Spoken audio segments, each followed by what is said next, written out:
오늘 이 시편 52편은 표제에도 있듯이 도액하고 밀접한 사건이 있는 그런 배경 속에서 나온 시편입니다. 그러니까 이 사건에 아주 무섭고 잔인한 이 사건을 이해를 해야 이 내용이 거기에서 나왔구나 하는 것을 훨씬 이해하기가 아주 쉽습니다.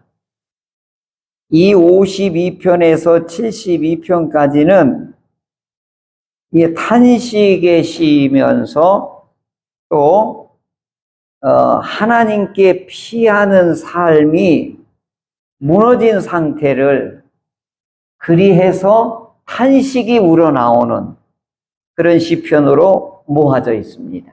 그러니까 52편에서 72편까지. 그러니까 여기는 탄식이 아주 집중적으로 모아놓은 시편이기도 한 것이지요. 이 52편이 왜 개인의 엄청난 탄식이 여기에서 우러나올 수밖에 없느냐? 그 내용을 보면 가공할 만한 일이 있었기 때문에 그렇습니다. 이 다윗이 이제 사울 왕에게 계속 쫓겨요. 국가 지명 수배자예요. 그러니까 다윗이 도망 다니는데 어디로 도망 다니냐? 이 이스라엘 군대가 쫓아오지 못할 험악한 곳, 절벽, 이런 데로 이제 피신을 하게 되는 것이죠. 그러니까 왜 다윗이 광야로만 갈 수밖에 없냐? 그 광야로 군대가 들어와도 다 헐떡이다 죽거든요. 그러니까 어떻게 해요? 광야로 깊이 가면 갈수록 상대적으로 안전을 해요. 그런데 또 문제가 있죠. 뭐가 문제예요? 물하고 먹을 것이 없는 거예요. 그리고 다윗은 그렇게 쫓겨다니면서 원통하고 복통하고 억울하고 버려지고 살 길이 막막한 불황자들, 그 다음에 신용불량자들, 살인자들, 하여간 이런 버려진 자들, 울분에 찬 자들이 다윗에게 모여들기 시작한 거예요. 그러니까 이제 초기에는 한 300~400명이 다윗을 따라다니는 거예요. 그러니까 이 사람들이 다윗의 군대가 되는 거예요. 그러니까 이 사람들은 고향에서, 집에서, 그 다음에 그 사회에서 버려진 자들이에요. 살 길이 없는 거예요. 그러니까 누구의 편에 서는 거예요? 다윗한테 가면 어차피 같은 쫓기는 신세고 똑같이 억울한 심정이니까 다윗이 다 받아준 거예요. 그러면 뭐예요? 오늘로 말하면 다윗은 뭐의 대장이에요? 똘마니의 대장이 된 거예요. 이게 점점 힘이 세지니까 다윗은 뭐가 되는 거예요? 조폭, 두목이 되는 거예요. 그러면서 이 다윗은 야전에서, 야전도 아니죠. 아주 광야에서 아주 들나귀처럼 아주 그냥 혹독한 그런 날씨와 그런 굶주림과 그런 쫓김과 살 길이 막막한 아주 극히 어려운 상황 속에서 다윗이 연명을 하고 있는 거예요. 그런데 놀라운 건 이때 시편이 다 나와요.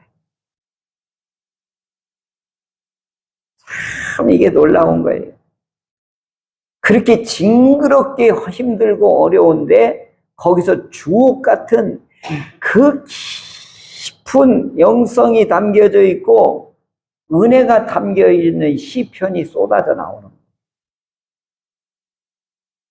근데 나중에 보면 다윗이 언제 망하느냐? 편안할 때 망해버려요. 오늘 우리들의 신앙은 참 편안하고 안정적이고 평화로다. 하나님 우리에게 주는 무한사 형통. 우리의 소원은 앉으나 서나 우리의 기도의 제목은 평안이에요. 그런데 결코 좋은 것이 못 돼. 왜 그러냐? 변질되고 타락하게 지름길이 되기 때문에 그렇습니다. 그러니까 목사님, 예수 믿으면, 교회 다니면 뭔가 잘 돼야 되는데 이렇게 힘든 일이 겹쳐서 오고 많아지는지 모르겠어요. 정말 교회 다녀야 될지 모르겠어요. 이런 분들이 있단 말이죠. 그런데 한 번 더 깊이 생각해 보면 여기에는 하나님의 숨겨진 또 다른 하나님의 비밀이 있다. 그걸 볼 수가 없을 때는 실망하고 그걸 의식을 하면 견디는 거예요. 다윗은 이걸 그 너머를 보았던 것이죠. 이렇게 이제 쫓기면서 극도로 배가 고픈 거예요. 그리고 자기를 따라다니는 사람한테 먹잇감은 먹을 것은 제공해 줘야 될 거 아니에요. 그래서 어떻게 해요? 성막으로 찾아가는 거예요. 그게 뭐냐면 노숙자처럼, 왜냐하면 자기를 노리고 있고 찾고 있는 사람들이 눈을 피해야 되니까 몰래 이제 성막으로 이제 들어가게 된 거죠. 그러면서 그때 이 제사장한테 그 성막에 성소에 빛이 되어 있는 배설되어 있는 진설병을 달라고 그래요. 그리고 뭐예요? 먹을 거 있으면 다 내놓으라고 해요. 사무엘상 22장에 보면 그 내용이에요. 다 내놔. 먹을 거 좀 달라고. 그때 이 제사장이 누구였냐면 아히멜렉이었어요. 아히멜렉이 하나님, 이게 제사장만 먹어야 되는 것인데 이 다윗이 달라고 하는데 줘도 되겠습니까? 이걸 기도를 하는 거예요. 하나님께 여쭤보는 거예요. 줘야 됩니까? 말아야 됩니까? 아히멜렉이 이런 고백을 해요.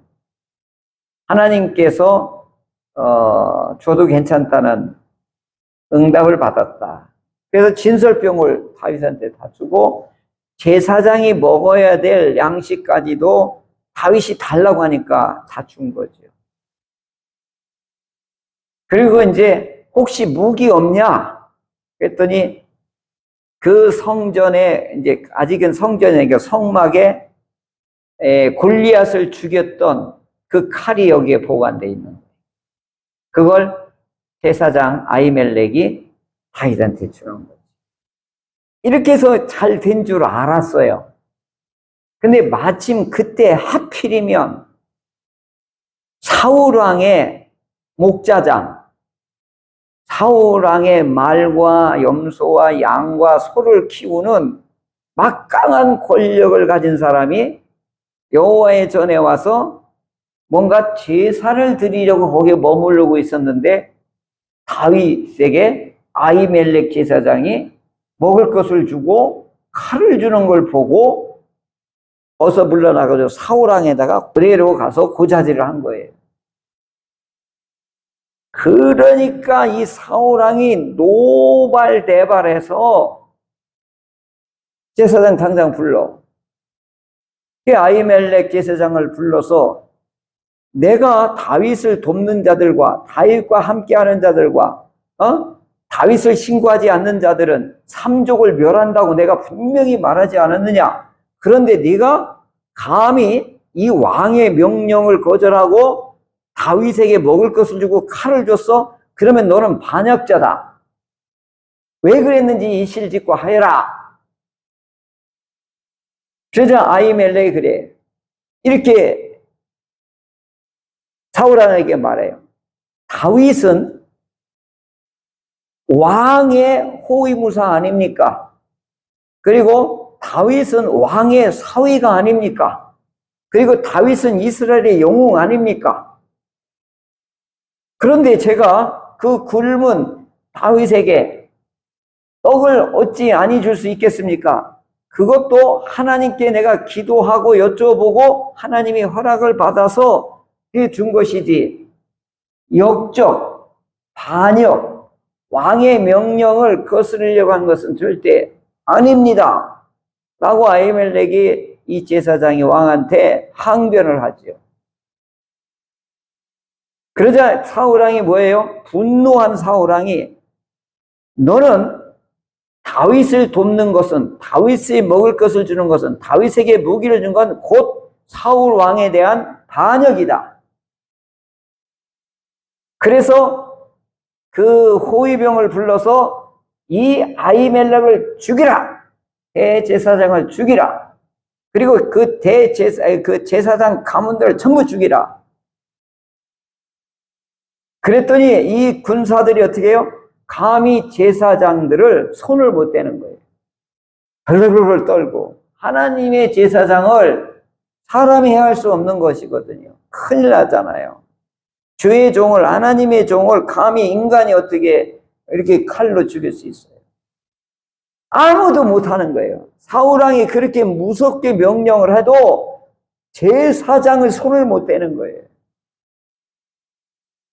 그런데 그때 에돔 사람 도액이 사울왕의 그 목자장이라고 하면, 이 에돔 사람이 출세를 한 거예요. 이방인이 와서 왕의 그 귀중한 것을 다 관리하는 거니까 고위직에 해당되는 출세한 사람이란 말이에요. 그러니까 사울왕에는 입에 혀처럼 이렇게 충성을 다하는, 그리고 하는 사람이 말이죠.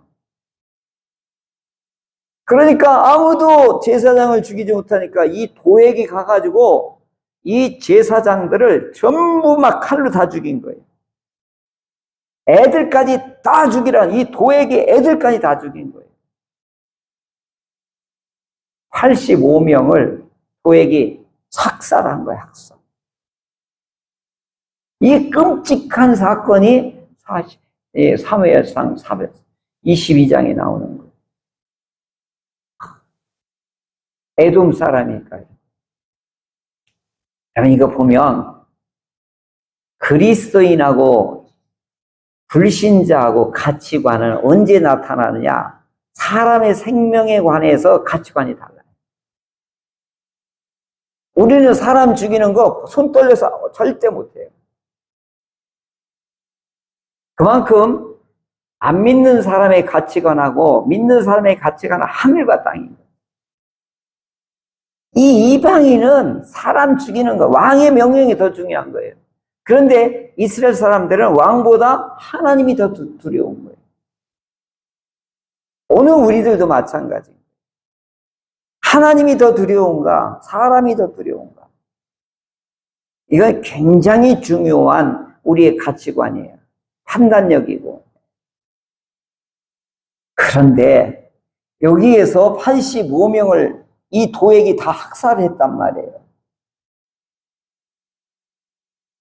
근데 더 무서운 것은 애들까지, 가축까지 몰살지기. 노비 제사장한테 준 땅이거든요. 그 안에 사는 사람을, 양과 염소까지도 사울왕이 미친 사람이에요. 거기에 충성을 다하는 에돔 사람 이 도액, 더 미친 사람이죠. 한 신이 한 사람이 살아남아요. 아비아달이. 그러면서 막 간신히 구사일생이 아니에요. 이게 막 86사 중에 86명 중에 혼자만 살아서 목숨 건져가지고 다윗한테 지금 도망가가지고 다윗한테 이 보고를 하는 거예요. 다윗이 뭐라고 하냐면 나 때문에 제사장이 다 죽었다고 다윗이 거기서 엄청나게 여기서 자기감에 빠져. 내가 왜 성막에 가서 제사장이 먹어야 될 음식을 달라고 해가지고 이런 참변을, 이런 학살을 당하게 만들었는가. 다윗이 여기서 엄청난 마음의 아픔을 이 아비아달 앞에서 하죠. 그러면서 뭐냐, 당신은 이제 내 곁에 있으시오. 내가 당신을 이제부터 보호하겠다. 그래서 아비아들이 다윗이 어떻게 되냐면 다윗을 위한 제사장이 되는 거예요. 근데 제가 끔찍하다 어떻게 이런 일이 했는데, 하나님은 정말 무서운 분이에요. 정말 무서운 분이에요. 왜 그러냐? 이게 근거가 있어요. 사무엘상 2장 31절에 이게 하나님의 저주 명령이 내려요. 누구에게? 엘리 제사장. 이때 무슨 일이 있었냐면 소년 아주 애기 사무엘이 이제 한나가 하나님께 서원했기 때문에 이 젖되자마자 성막으로 보냈단 말이에요. 그리고 하나님 음성 듣는 것도 모르고 했는데 그때 하나님의 말씀이 희귀하다고 그랬어요. 그런데 이 엘리 제사장 아들이 온갖 성전에서 못된 짓을 다 한 거예요. 하나님께 이 제물을 올려야 될 걸 지가 제일 맛있는 물 먼저 꺼내다가 처먹고, 성전에서 여자 봉사하는 분들을 갖다가요 어떻게 성적으로 능욕하고 온갖 못쓸 짓을 다 하는 거예요. 그러니까 하나님이 참다 못해서 사무엘상 2장 32절에 하나님이 무슨 저주를 내리냐면 네 집에는 이제 노인이 없을 것이다. 이게 2장 31절이에요. 그리고 블레셋하고 전쟁이 일어났는데 바로 뭐예요? 이가봇 해가지고 어떻게 해요? 엘리 제사장 의자에 앉았다가 꼬꾸라져서 목이 부러져서 죽고, 그의 며느리는 어떻게 해요? 예? 크게 이 공포에 질려가지고 사살하지, 그대의 아들 다 죽었잖아요. 그리고 이제 이들이 엘리 제사장의 이제 시대가 쭉 흘러서 그의 후손들이 바로 오늘 아히멜렉이 엘리 제사장의 후손들인 거예요. 그런데 이때 이 2장 31절 저주가 도액에 의해서 실행이 되는 거예요. 내가 이거 오늘 보다가 살 떨리는 거예요. 이게 하나님의 말씀은 축복의 말씀도 있지만 저주의 말씀도 반드시 이루어진다. 오늘 우리들은 하나님을 너무 가볍게 보는 데만 문제가 있는 거예요. 축복, 복복만 얘기하지 하나님의 어미하심에 대해서는 우리를 너무 무시하는 거예요. 이게 사무엘상 2장 31절을 한번 우리 볼까요? 이거 한번 보야 돼요. 사무엘상 2장 31절 411쪽에 나와요. 30절, 31절을 보면 딱 맞겠습니다. 411쪽에 사무엘상 2장 30절, 31절 시작. 그러므로 이스라엘의 하나님 나 여호와가 말하노라. 내가 전에 네 집과 네 조상의 집이 내 앞에 영원히 행하리라 하였으나 이제 나 여호와가 말하노니 결단코 그렇게 하지 아니하리라. 나를 존중히 여기는 자를 내가 존중히 여기고 나를 멸시하는 자를 내가 경멸하리라. 보라, 내가 네 팔과 네 조상의 집 팔을 끊어 네 집에 노인이 하나도 없게 하는 날이 이를지라. 아멘 하기가 겁나요. 이게 여기서 이루어질 줄은. 나 오늘 시편 이게 보면서 이렇게 이루어지는구나. 나는 학살, 이 도에게 못된 놈이라고만 생각했는데, 그러니까 하나님은 악욕도 사용한다는 거예요. 악욕도 하나님의 뜻을 이루는 데 사용하고 주욕도 하나님의 뜻을 이루는 데 사용한다는 거예요. 그러니까 오늘 우리들에게 제가 매일 기도하는 게 뭐냐? 하나님 주욕으로 쓰임받게 해달라고. 이게 엄청 중요한 거예요. 이런 배경 속에서 여기 나오잖아요. 에돔인 도액이 사울에게 이르러 다윗이 아히멜렉의 집에 왔다고 그에게 말하던 때에 이 도액이 이 면도칼 같은 이 간사한 혀로 사울왕에게 뭐 한 거예요? 모함을 한 거지요. 그래서 다 죽이게 한 거예요. 이걸 보고 다윗이 오늘 시편을 쓴 거예요. 그 내용은 다음 주에 하도록 하겠습니다. 기도하겠습니다.